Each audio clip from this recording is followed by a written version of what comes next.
Hi, everybody. I'm Jerry, and today I will be showing you how to automate some part of your work and how to either make yourself more productive or how to automate like plenty of agendas so you don't have to do them manually at all. During this presentation, feel free to use the chat and add your questions.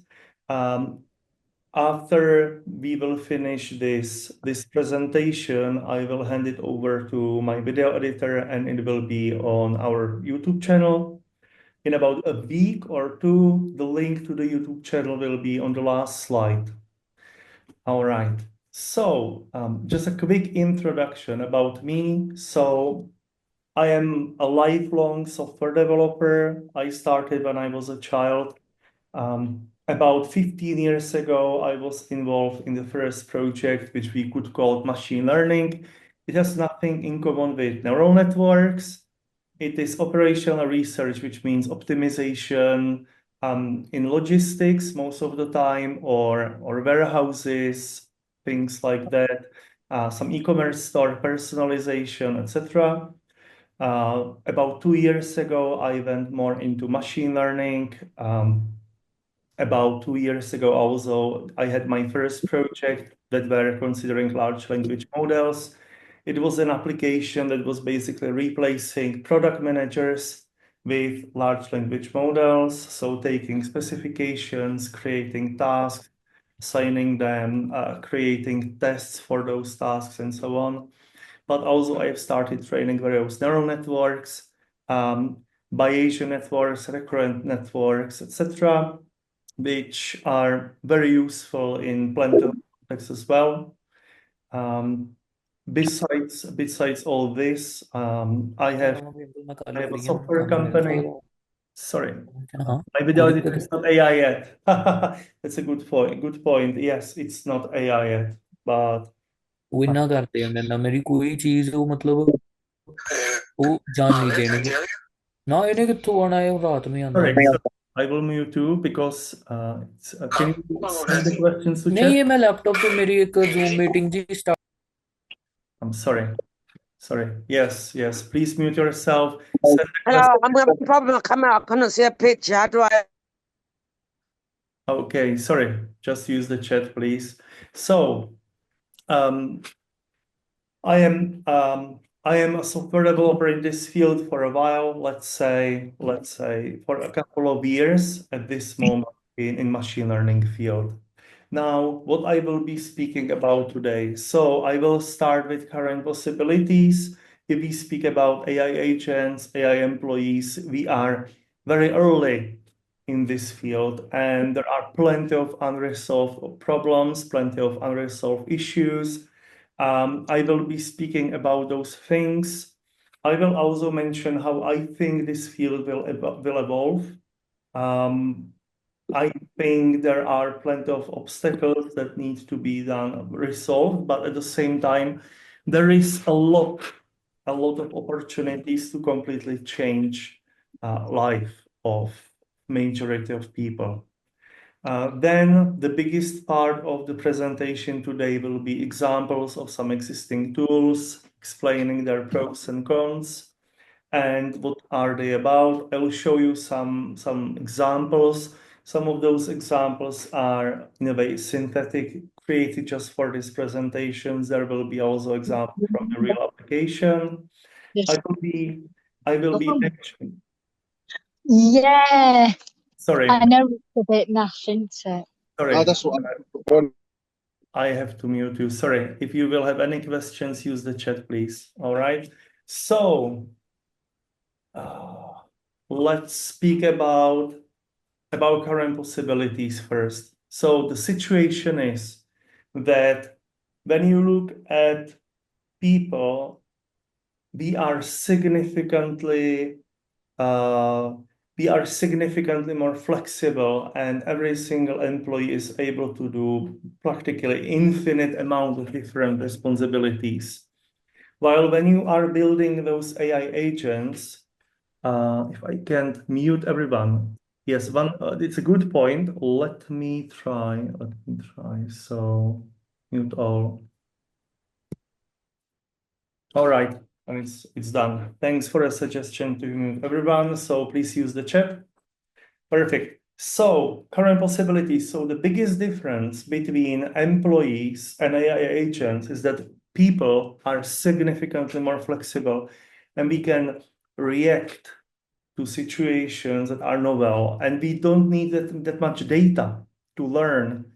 When you are training a neural network, even like 100 of examples might be very, very little. There are exceptions in this. For example, when you do Bayesian optimization, which is a form of machine learning, which is great, for example, in pricing, you can actually build something with, let's say, 100 items, and it's really good.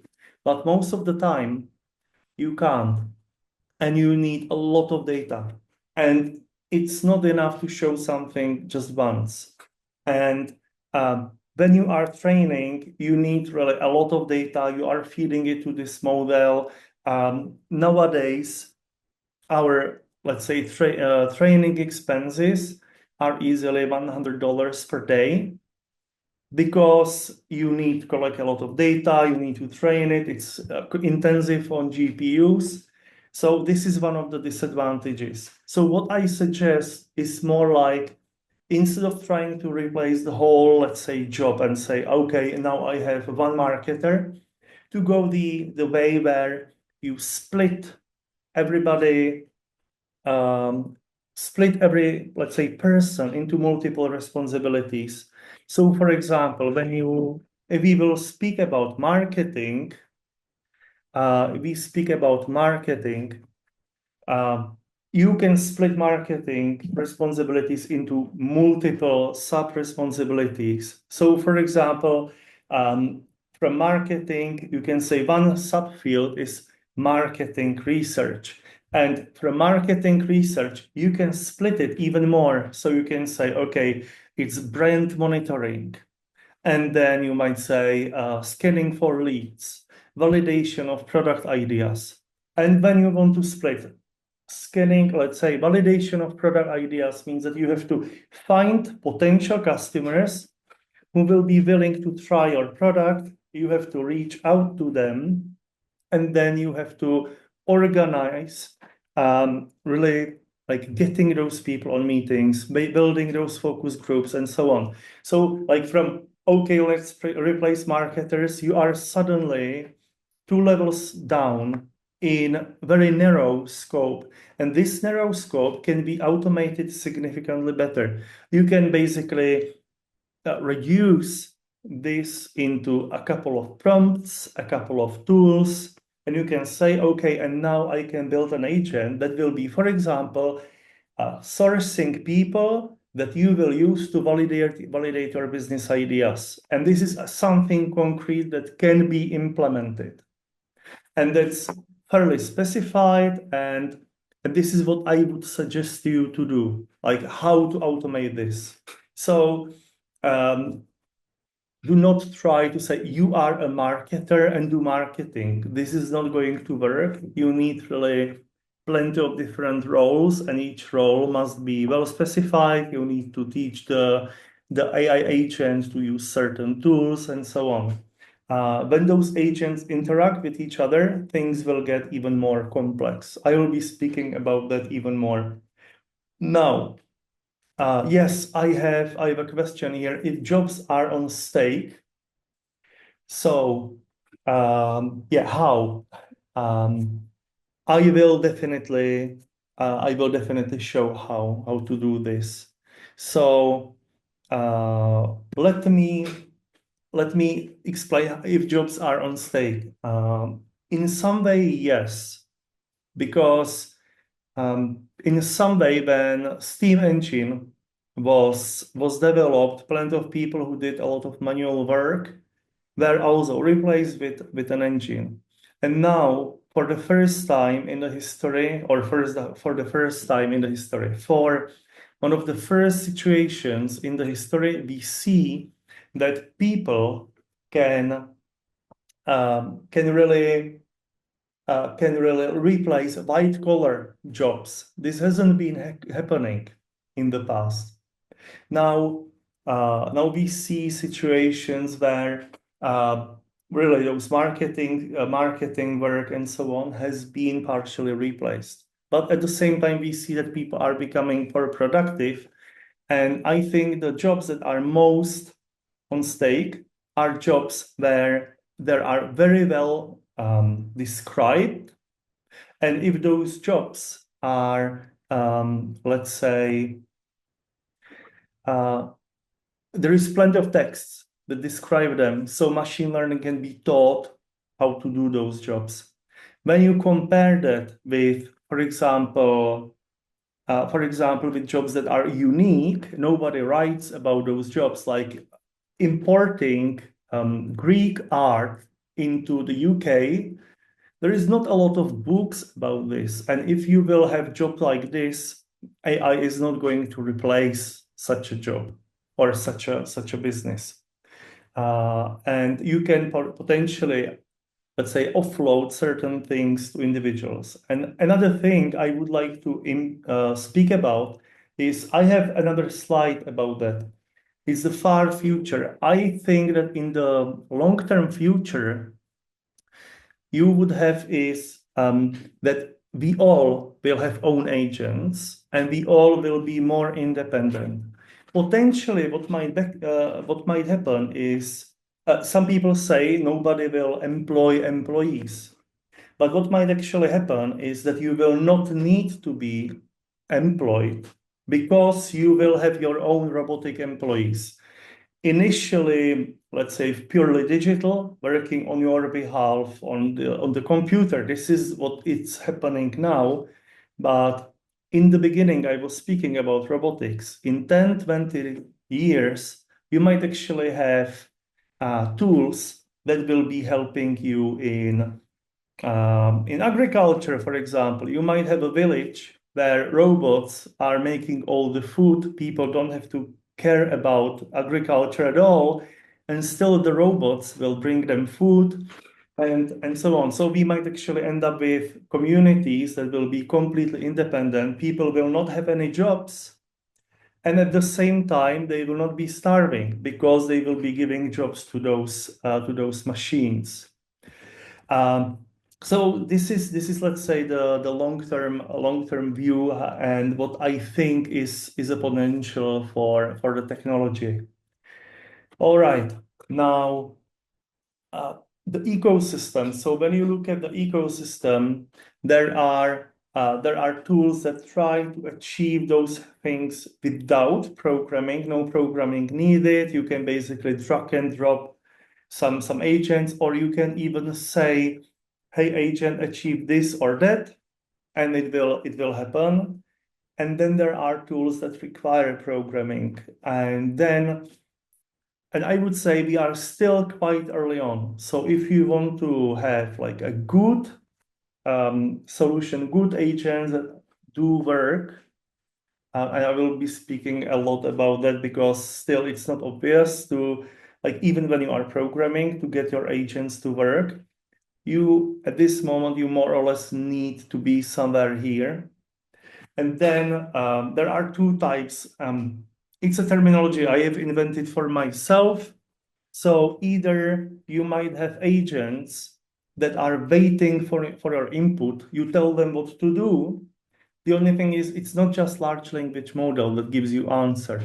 These agents can really do things. They can book tickets for you. They can register you somewhere online. They can, once we will have those robotics integrations, they can go and bring you food, for example, from the fridge. And then you might have autonomous agents. And these autonomous agents are working on their own behalf. They have a schedule, what to achieve. They have goals, and they have triggers that cause them to move in a certain way. Now, as I said, we are quite early and there are some problems. So the biggest problem are missing integrations. This is the biggest issue. Can you still see my screen? Yeah. And let me delete the annotations.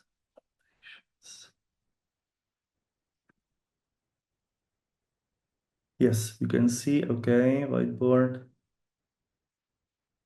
Notes. How can I delete those annotations?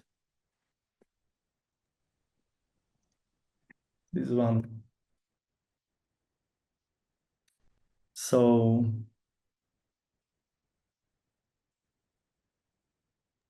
I think they were done on Zoom, so maybe yes, somewhere in Zoom.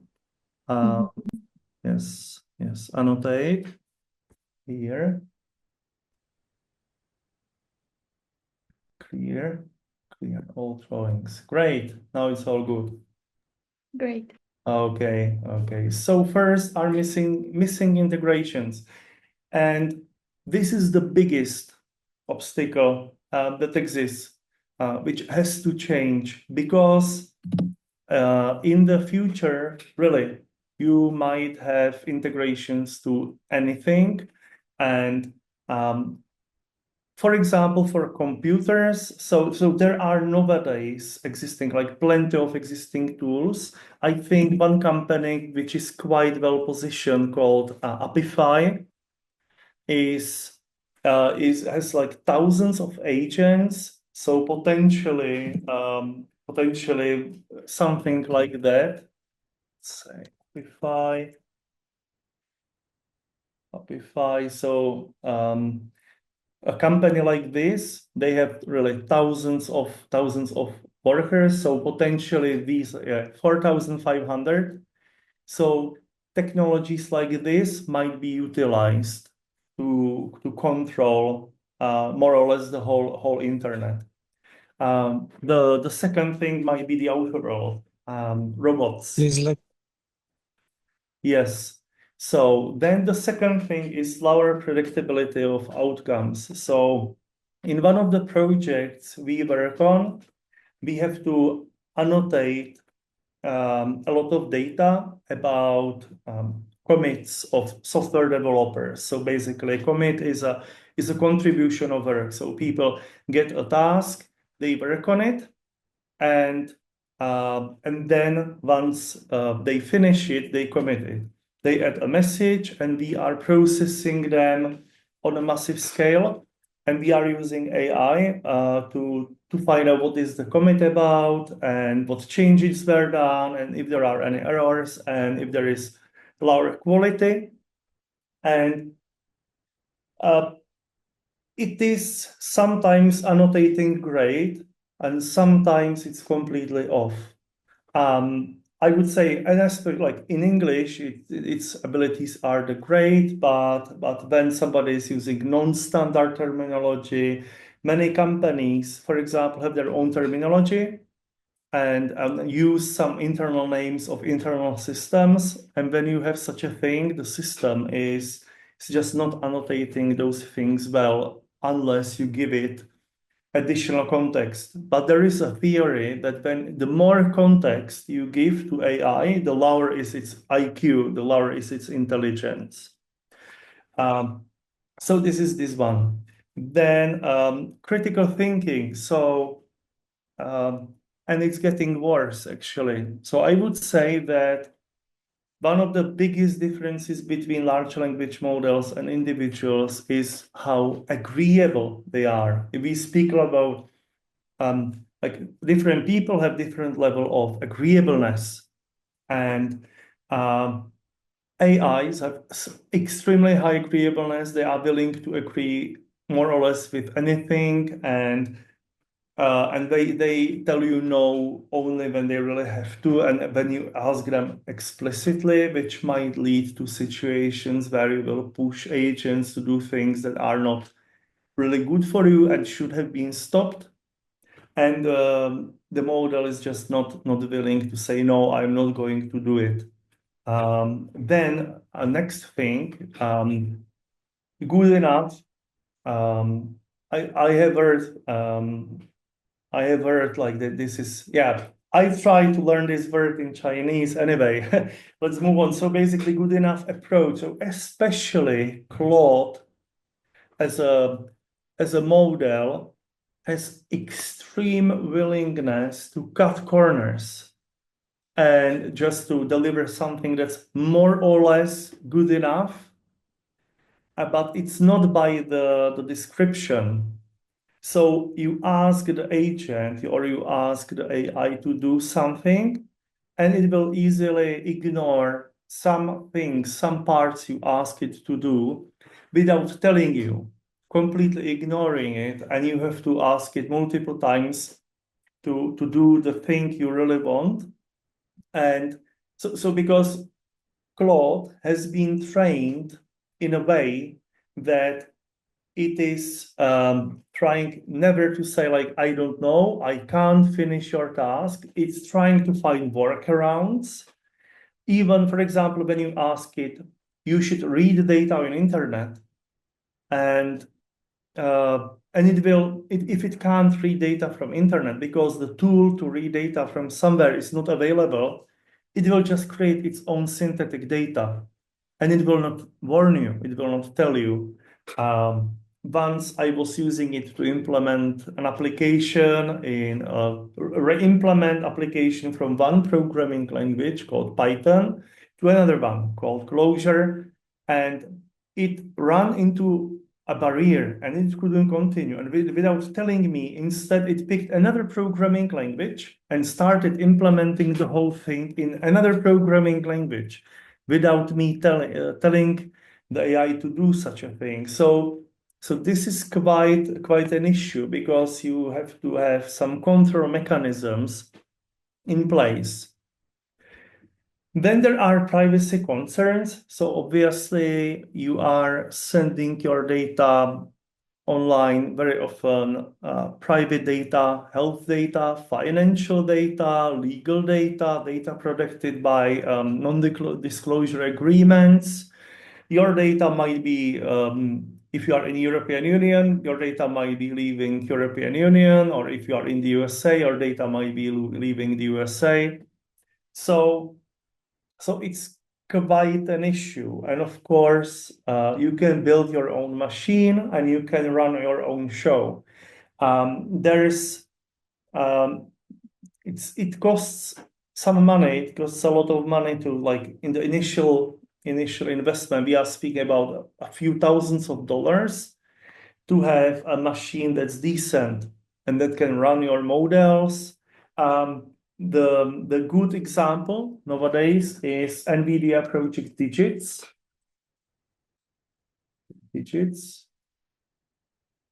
This one, which is a product by NVIDIA, 1 petaflop of performance. I think it's around $4,000 or $5,000, which is probably the cheapest way how to get to run your own large language models on something that's quite modern, unless you want to build your own. Even if you will buy your own GPUs, it will be probably more expensive. So this is the cheapest way how to run something. And then you might run some models on that device, for example, DeepSeek. So yeah, for DeepSeek, for those of you who doesn't know, so it's open source model. So you can either use DeepSeek directly from the provider, from DeepSeek. The advantage is that it has the quickest response. It's fairly cheap, or you can use some external provider. The easiest way is most likely through OpenRouter. OpenRouter is a service where they are basically creating one aggregator for many different models for one single API. It's very cheap, and so you can run those models. There is DeepSeek. The disadvantage, yeah, DeepSeek. The advantage is you are probably not sending the data.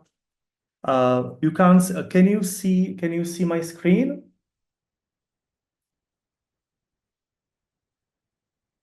Or not? Yes. Yes.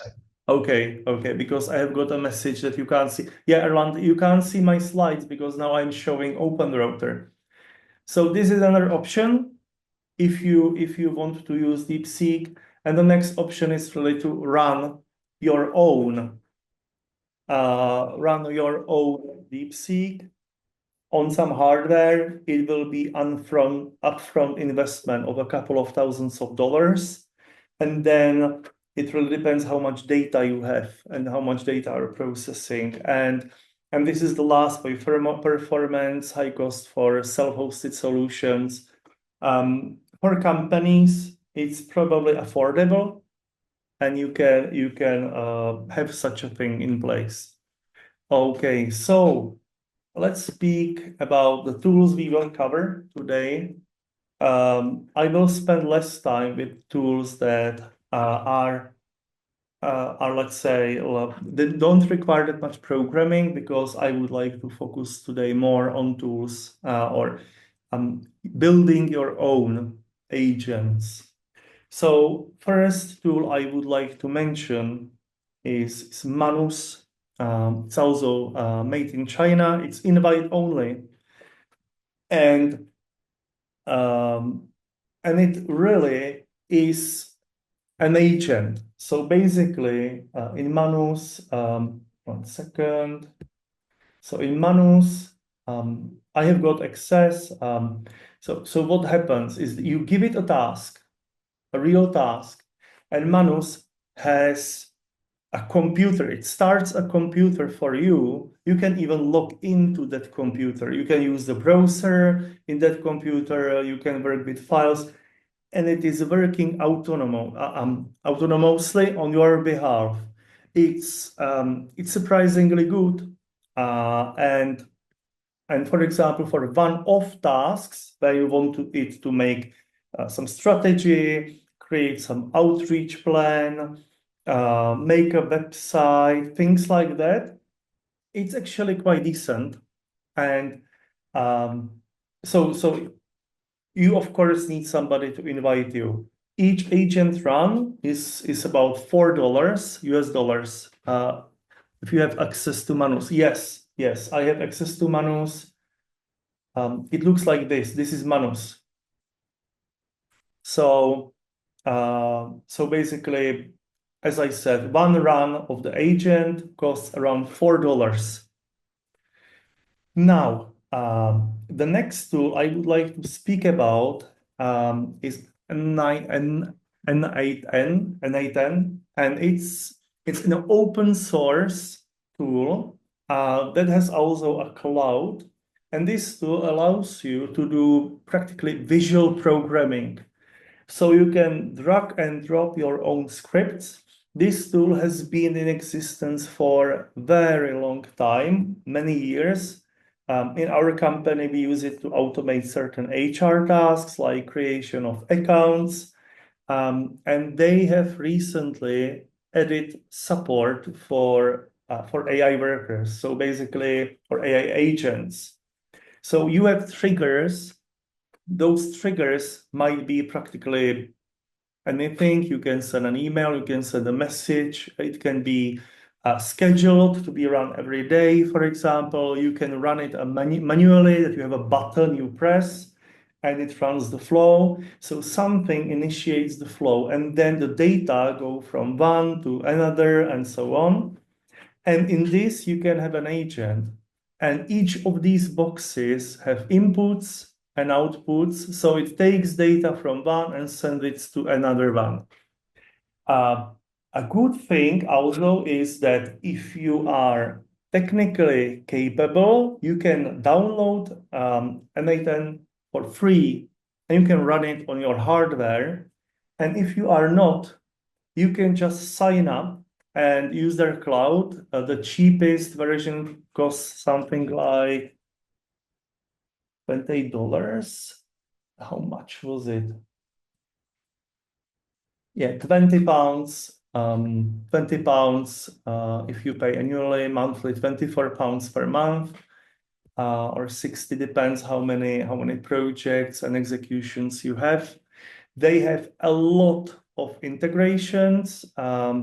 So, for example, you can use it to create, for example, as I say, in HR, we use it when we hire new people to create all accounts, invite them to our documentation, and get them to the company. And a good thing is that even non-technical people can run those flows.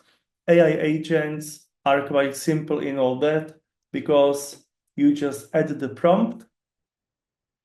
I hope there is a screen. Yes. No. No, anyway. So basically those you just fill the prompt, it gets the data, you can put the data that are incoming to the prompt into various places in that prompt, and it is using any of the mainstream large language models.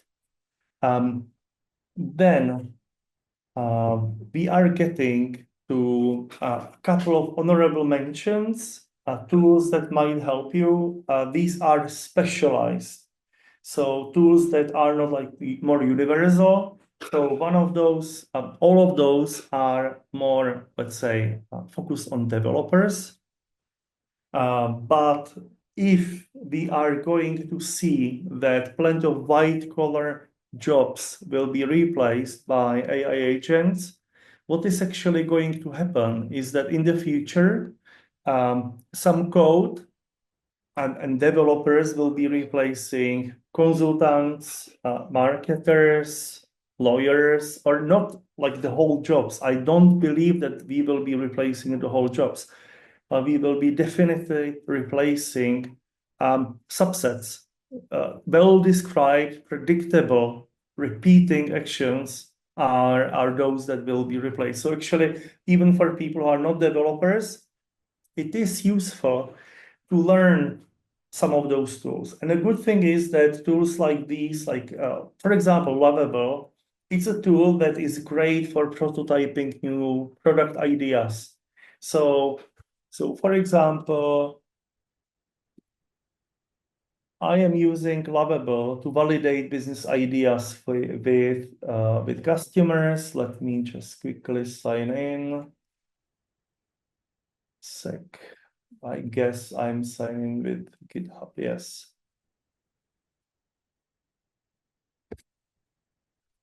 So this is, come on. Yes, this one. Let's go. So this is a business idea we are validating right now with potential. It's a personalization tool for manufacturers of foods for, let's say, that are personalizable. So this is, for example, for cereals. So now what we do, we are trying to validate these business ideas with various manufacturers of food. So we are reaching out to them and showing them this product. I was able to build the whole thing in about 10 prompts, maybe 2 hours of work, maybe less. And I have quite a good prototype. So normally, if I gave this job to my designer, it would take him days. And here I was able to get something in hours that now I can go and show to our customers. So I would say honorable mention. It's not universal tool, but it's good to have a knowledge about such things, especially if you are validating new business ideas and if these business ideas are in IT space. You can quickly build something you can show to customers and see if they are willing to pay for such a thing. So it's great. Lovable is great. V0 is an option B. I have been using V0 for much longer, but Lovable is now better. Cloud Code is something a little bit different. It's a tool to build applications from scratch based on description, based on specification. For small applications, it's awesome. For bigger applications, clumsy, and it breaks things. It's also very expensive. You can easily spend $50 per day when you let it run and based on your specification, build the application for you. But it's good to know about this. Now, we are finally getting to to the place where I will be showing you some coding examples, let's say. I will be showing you also a framework to build agents, but what I have been doing the whole time is that I am actually not, like for most of what I have done in my life, I am not using any agent frameworks. And instead, what I do is basically I am building agents from scratch, and they all have very similar structure. And the structure requires you understanding, like now I'm going to speak more for developers who are here, but I hope it's going to be helpful and I'll try to make it as understandable as possible. So what's happening is your agent, like what makes it an agent is ability to decide what to do. I would say, so let me give you an example what I think is probably not an agent yet, but it's in the real product. So let me make the text larger. So this is one of the examples we have in one of our applications. So basically, what we do, we are processing entries of what people did, like time tracker entries where people describe their work. So I load all the data, I feed the data into the prompt. I give it example of how I want the output to looks like, and then I get the results. And here there is one very important thing, response format, which is structured output. You say the AI how exactly you want your output to be structured. So basically what you say, I want a list of these objects that have certain date. So for this date, this person, so these are the questions the manager should ask on one-to-one. And this is a list of non-development activities this person was doing. So I can take this and I can save it into the database. So I save it into the database. And then I have a dashboard in the system that basically for each person, for each developer in this product, I have a list of things that in that day, the manager should ask on one-to-one, and I have a list of non-development activities this developer was doing in that day. So even when I would not say this is an agent because it can't choose what to do, it is showing quite well what is going on, because if you will add another level of letting it decide what to do next, you have an agent.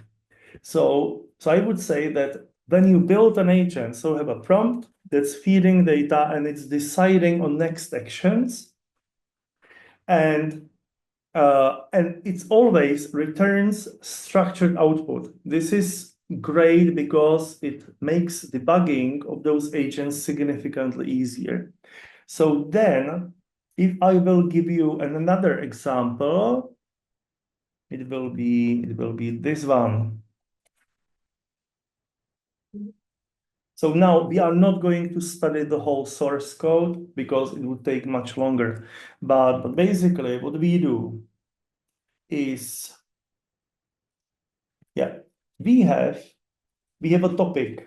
We have certain topics we want to get news about, and we will be getting data from Hacker News, for example.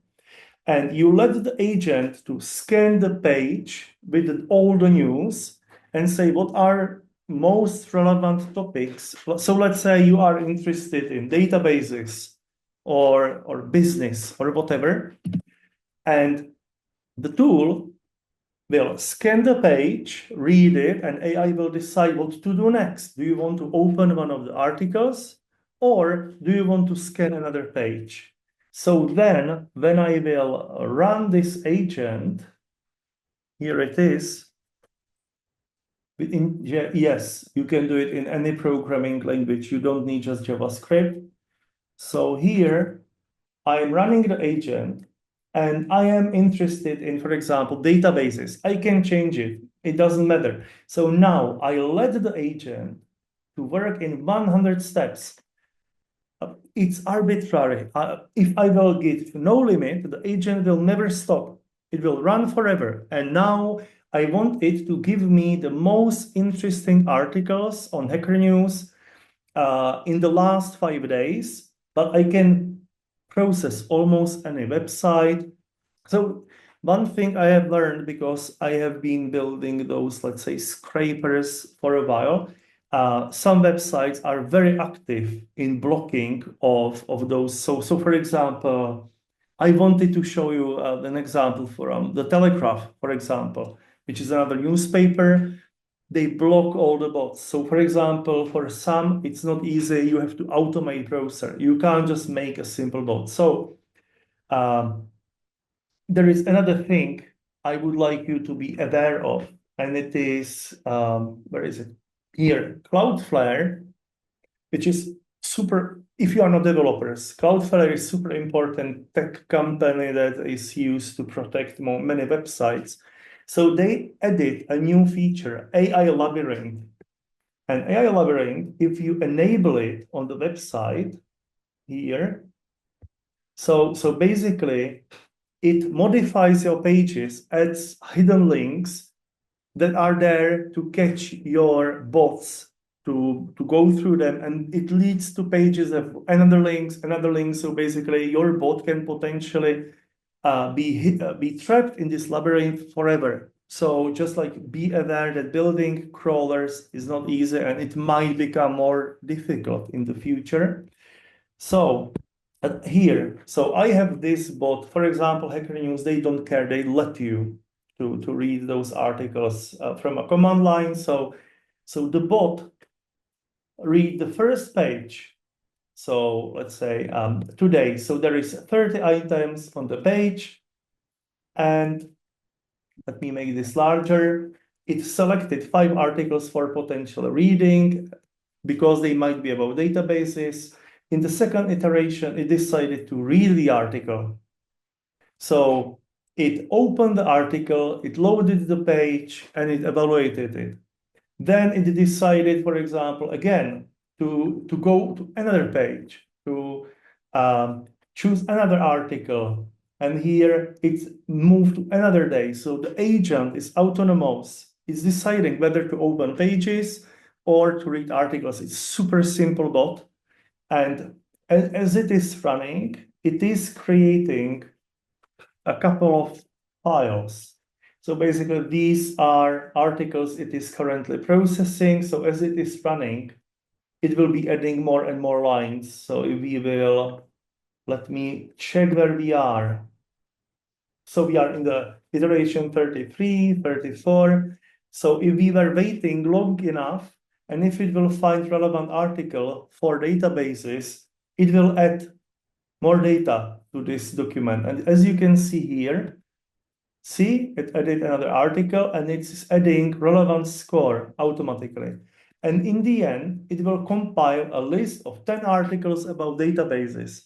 So for example, you can, in a similar way, build an agent that will be scanning websites you are interested in for new leads, for actions of your competitors, new job opportunities, whatever is important for you. And as I say, this is super simple bot, super simple agent that's just like has a couple of commands: load, read file, write file, 3 commands, and it just decides what to do.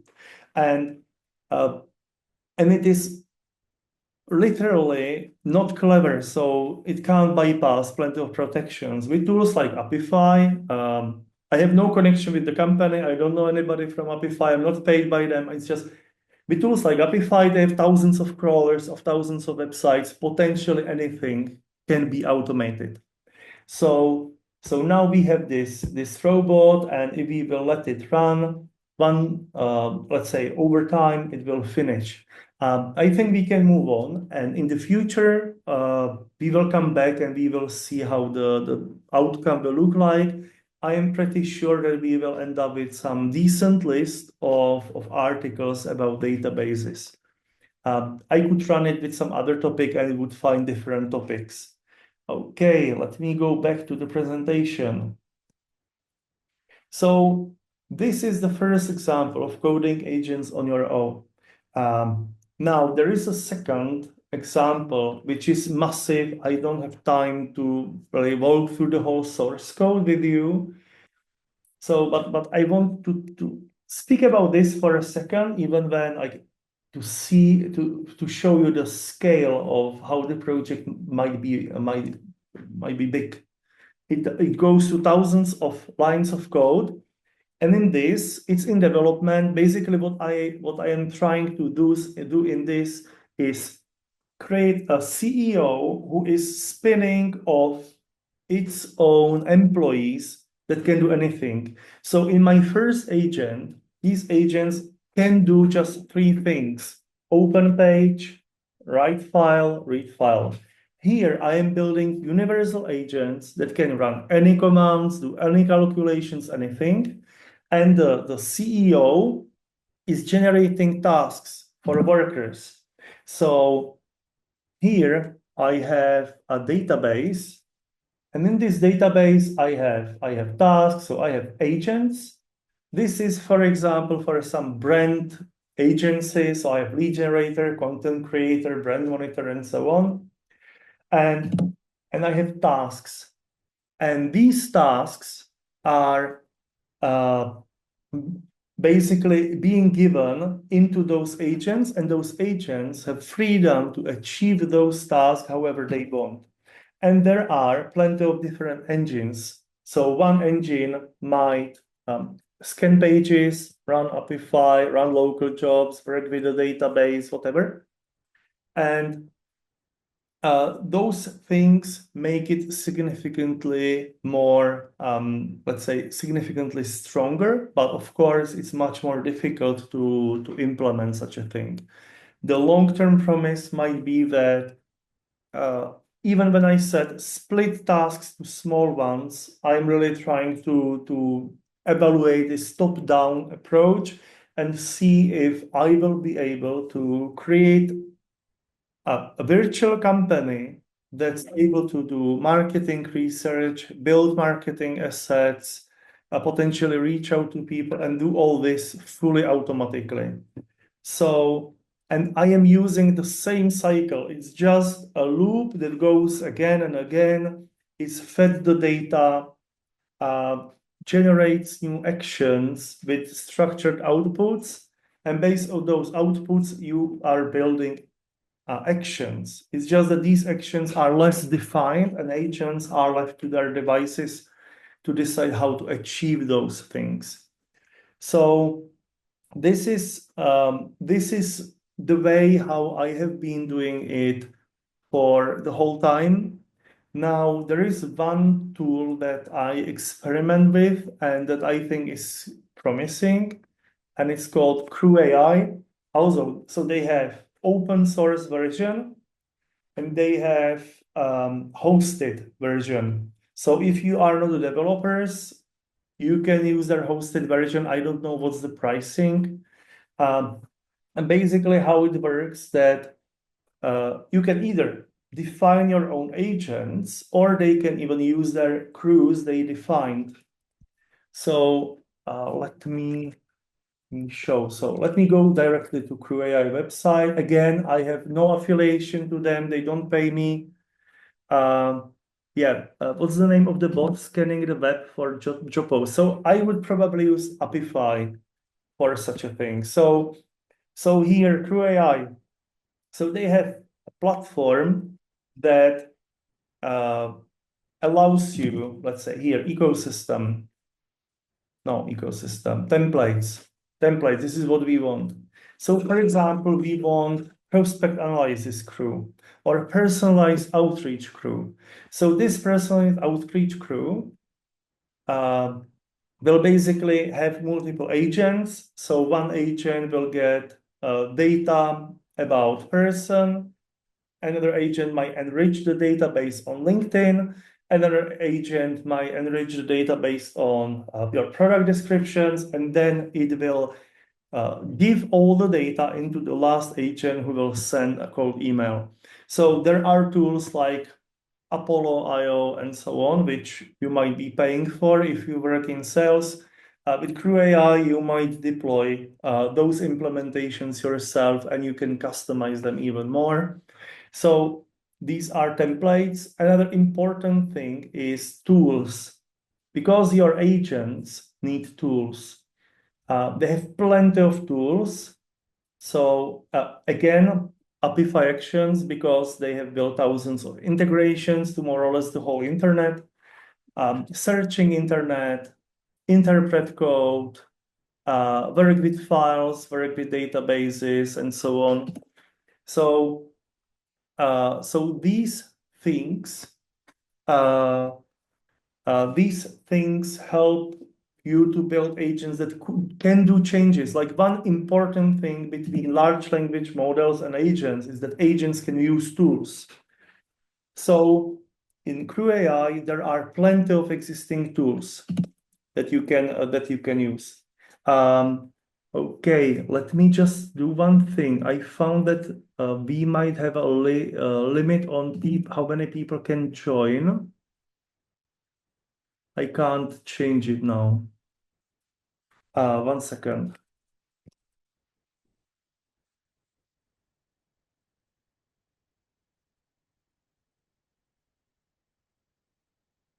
Okay.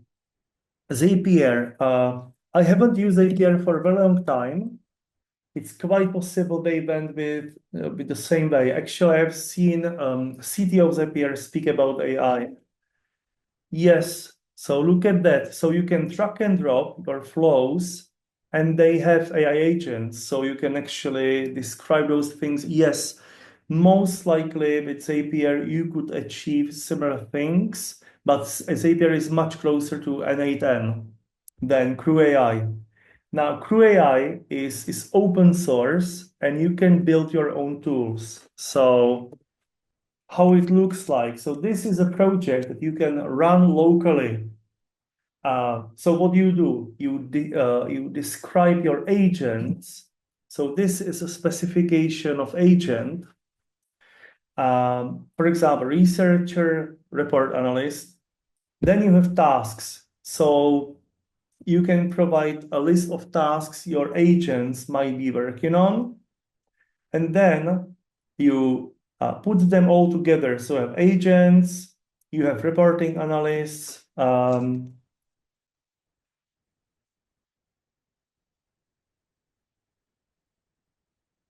you can tell that, for example, here you want researcher to be able to search internet on DuckDuckGo, or you can use. It's quite common that they support Serper, which is another API for search engine. So it will help, or it will allow your agents to use search online. Speaking of which are free, the question was which ones are free. So, and if there are like Instagram comments and replies follows. So I believe that they will not be free by Instagram, but they might be very cheap. So this one is Scraper, 230 per 1,000 results. So go to store. Let's see if there is another that can comment. Post Scraper, comment Scraper. So there are plenty. I doubt they will be free. So the point is that those workers, this is how they do business, right? You have to pay for that service. So let's get back. Let's get back to my source code, which was here. So basically, it's quite simple, and all this you see has been generated automatically. When you install CrewAI, do CrewAI create, you can create your own project, and you then define your agents, you define your tasks, and you run it. And when you run it, the output looks something like this. Let me make the text larger again. So here, CrewAI run. So I run it, and there is a task. So a researcher conduct a research about AI LLMs. So this was the answer of the researcher. Task is completed. You can take it and give it to reporting analyst. And the analyst got the task to review it and expand each topic. So this is the second agent which expanded each section. If the LLMs can be running locally with CrewAI, I'm pretty sure they can. There is long chain support, which definitely supports every large language models. And let me look here, LLMs. So LLMs, provider selection. So we have OpenAI Anthropic, environment. Yes. So these are supported ones. Yes? Okay. So these are supported language models. Okay. So this is CrewAI. Now let me go back to my slides. So these frameworks have one advantage, and it is that they will be just adding more and more tools. The community is building them. So when I build my own agents, as I was describing, it is great because you manage everything, you have everything under control, and frameworks, honestly, they change all the time, and they, at this moment, are still adding that much value. But in the long run, I think it will be worth using frameworks because sooner or later, really, every service you have online will be supported. So you will be able to book tickets, comment on posts, scan internet, let's say, synthesize information, get news that are personalized for you, everything that you will want. And later, with the evolution of robotics, it really will be able with those frameworks to automate practically everything. So it's good to check them. There are multiple. I use CrewAI. It's one of the options. Google has Vertex, which is another framework. It's similar. I know that Microsoft is building their own agent framework as well. I haven't tried, so I don't know much about it. Then, besides this, there is another interesting topic, and it is MCP servers, Model Context Protocol servers. So these servers are extensions to, so then you have certain AI which, let's say, just OpenAI, the ChatGPT, or Claude Desktop. So when you use those, they get text as an input and they provide text as an output. This is more or less what they do. You can upload files, you can generate, let's say, richer images, for example, tables, and so on. But more or less, it's text input, text output. With MCP servers, you can actually ask the tool to control your computer or computers somewhere. So it is like tools. And for example, all tools in CrewAI are at the same time also MCP servers. So all of those tools you have here are also MCP servers. So you can install them and you can use them. A good thing about MCP servers is that they can, like, you can use multiple at the same time, and you can add certain logic. So let me give you a quick example. So yeah, this is Ableton. It's not important. It's a software to make music. And let me show. And this is Claude Desktop. Claude Desktop is like ChatGPT, and here I have installed a couple of MCP tools. Let me go to settings,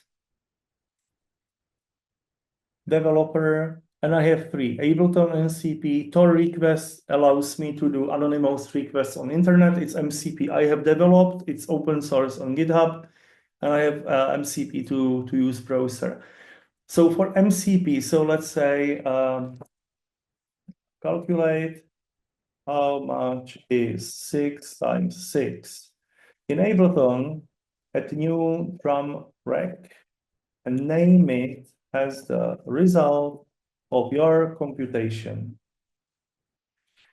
So now it should use MCP. The disadvantage is, so as I said, I have developed MCP already, and they are quite clumsy, I would say.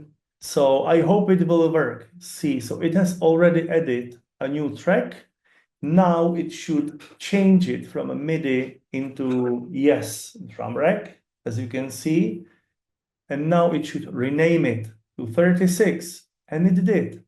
So as you can see, it was able to control my computer and do changes in application. And this application, the only thing I had to do was to install Ableton MCP.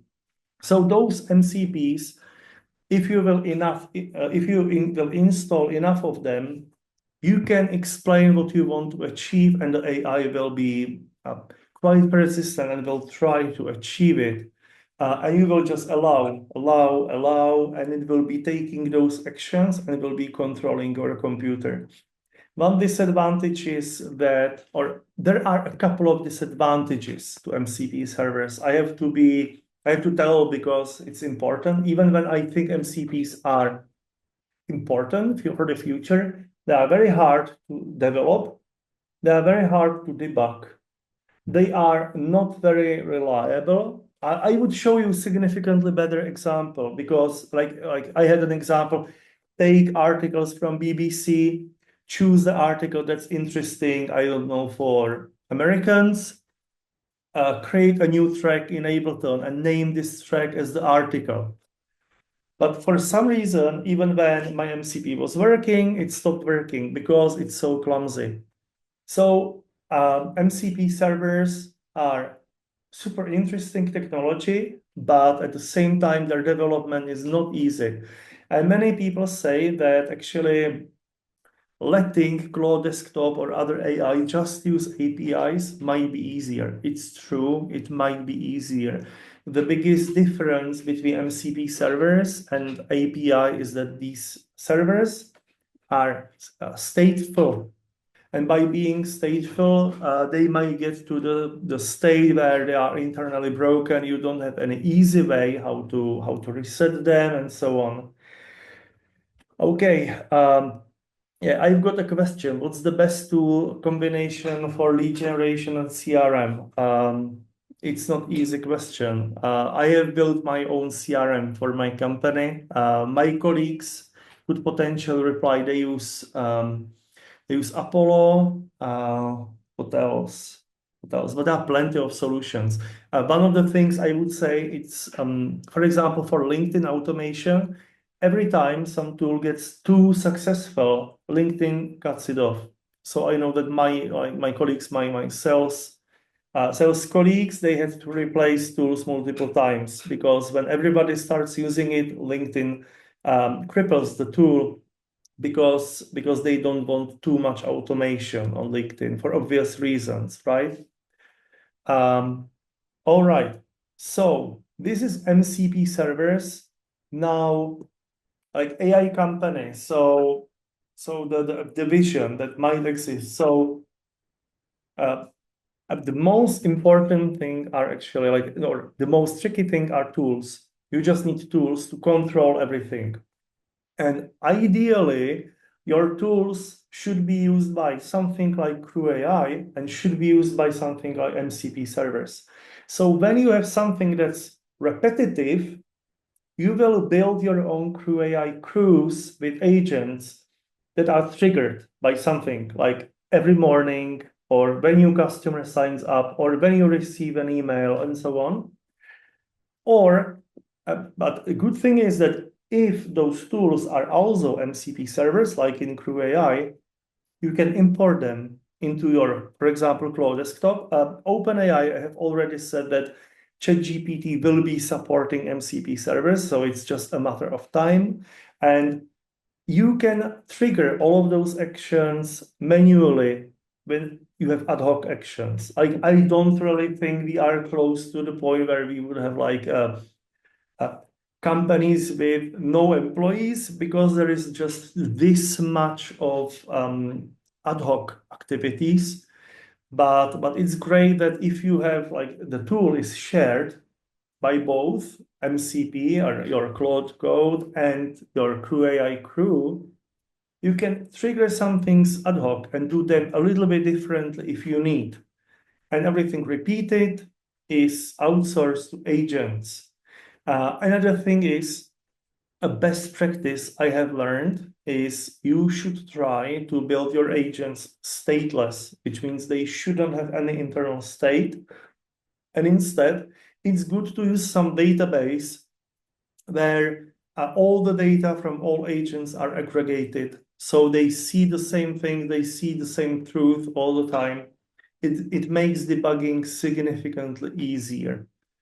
Now, so we are close to the end of the presentation. In the future, it's possible that those drag and drop solutions will be good enough. But personally, in software development, drag and drop programming have been promised many, many times in the past decades.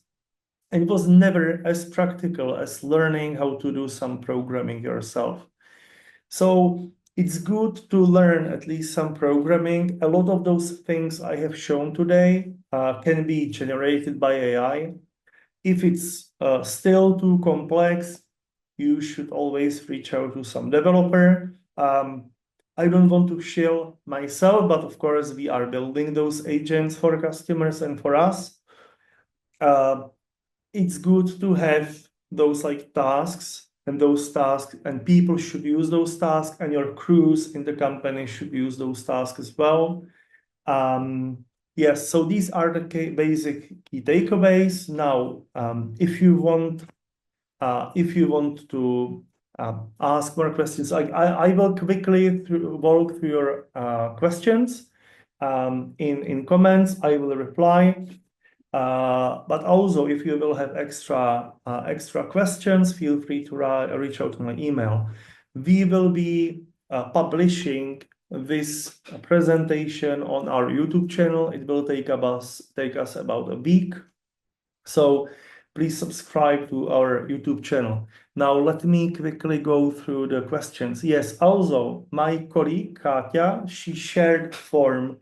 So if you will want more information from us, if you will want to sign up for our newsletter, if you will have more questions, please fill the form.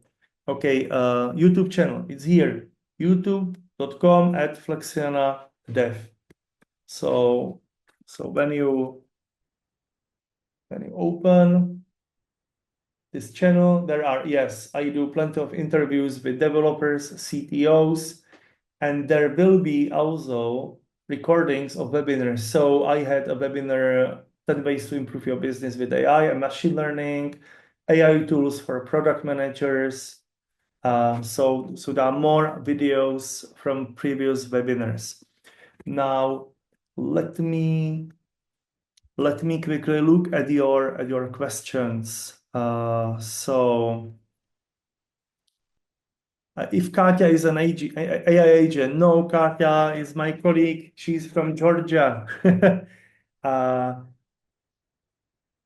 Basic agents. If I did not have any knowledge about coding, yes, N8N is probably a good solution. I think Vertex from Google is going this way as well, but I haven't tried ever. So then, if the database shares state, if it doesn't skyrocket your infrastructure costs, no, it doesn't. Like using a state, you are putting their tasks, outcomes of those tasks, and so on. Like hosting a database is just a few dollars per month. So it's definitely not going to skyrocket expenses, and it makes debugging much, much easier than having local states within your agents. Recording, yes, there will be recording. It will be on the YouTube channel. Yes, Microsoft AutoGen. Yes, AutoGen is the framework from Microsoft. I haven't tried. I guess they are pouring a lot of money into it. So if you are interested in this, check it, especially if you have invested into Microsoft infrastructure. Can you create agents without knowledge of coding in CrewAI? Yes, most of the agents I have ever built did not use CrewAI. And I am particularly interested in CrewAI mainly because of tools, because I will not have to implement my own integrations to various websites, because it will be provided for me.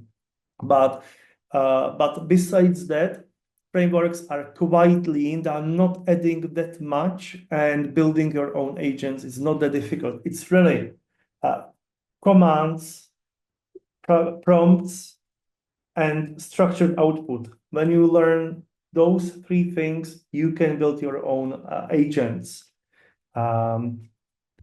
Is it safe to Instagram to those kind of tools? Like, yeah, those automated outreaches, for example, Instagram and so on. So if you will use your own account for automated outreaches, for example, Instagram or elsewhere, I would say that if you do it too much, that it will be basically considered spamming.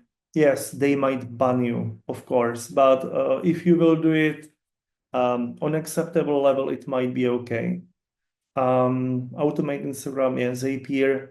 I've replied that, yeah, I think I'm coming like 45 minutes into the history. So I think I have replied all the questions. How would you compare coding outputs from tools like ChatGPT, Grok to Claude? I haven't tried programming with Grok at all. I have used OpenAI and I have used Claude a lot. OpenAI overall is giving you less source code, which is more likely to work and is more likely to stop, while Claude is really trying to finish the task, and it makes a lot of iterations. But it makes code that's more complex, more noisy, and overall, like sometimes it takes like good enough approach that it's not really finishing what you want to achieve, which is an issue. So nowadays I use Claude more, but I think that OpenAI is a safer bet. And overall, when you use AI when coding, you should always go in smaller iterations.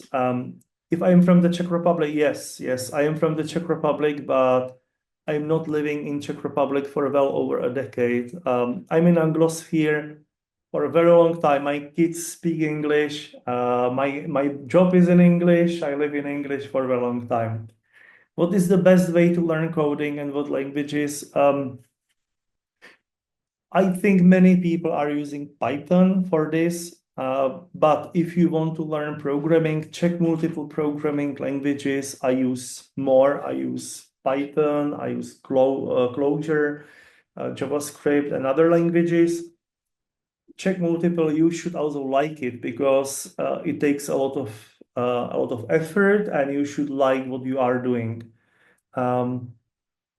What AI tools do you recommend to create a demo or mockups for a trading company? So the UI definitely in Lovable, and for the technologies themselves, it depends how good quality you need of the prototype. If you need, let's say, just a quick solution just to show something, Cloud Code might work.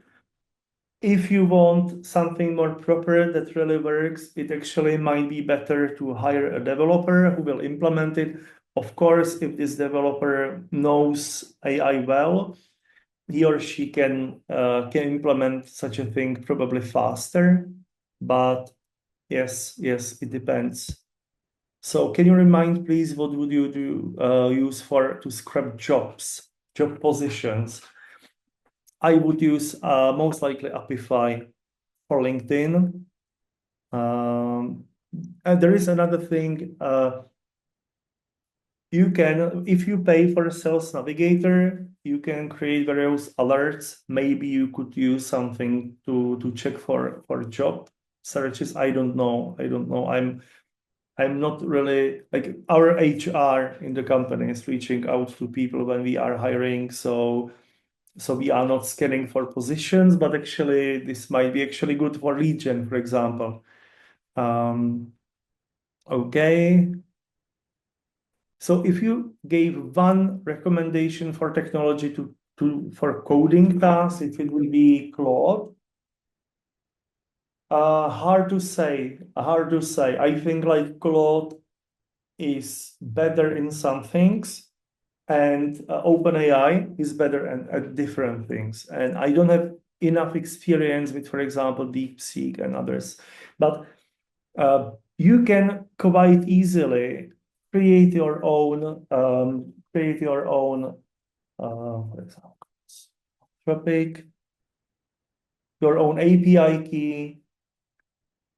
So you can create your own API key and just add it to Cursor, and it's cheap. It doesn't cost a lot of money. So if you already pay for ChatGPT, you get API key for that, and here it is based on usage. So here, I gave the key to one of my colleagues. He's using it quite a lot, and still he burned just $177. So it's good to try both, because as I said, ChatGPT is less noisy, more likely to stop. Claude sometimes cuts corners and is willing to try harder to finish the task. Okay, do we have more questions? More. What are the most important subjects for self-learning AI? It depends on your goals. If you want to be AI researcher, you need to start with the beginnings. So you need to start learning about neural networks, gradient descent, things like that. There are many different types of neural networks. It's not just transformers. If you want to just implement your own AI agents, you just need API of, for example, OpenAI or Anthropic Claude, and start sending requests, learn about structured outputs, build your own commands, learn some, like, to build some tools, and you're set, and you can start building. Yeah, if you have ChatGPT Plus, you have API too. Yes, you do. When you pay for ChatGPT, you can you can generate API keys. So it's good. You're good to go. How to automate LinkedIn processes. So it really depends. My colleagues in sales are using various tools. For me, when I am doing an outreach, I use quite dumb tool called Octopus, but it's good for me because I'm not very active. I do some outreach from time to time. Coding outputs from ChatGPT, Grok, Claude, I have already replied that. Okay. So thanks a lot. Last opportunity for questions. If you don't have any questions for now, there is my email address, or you can use the form my colleague has posted.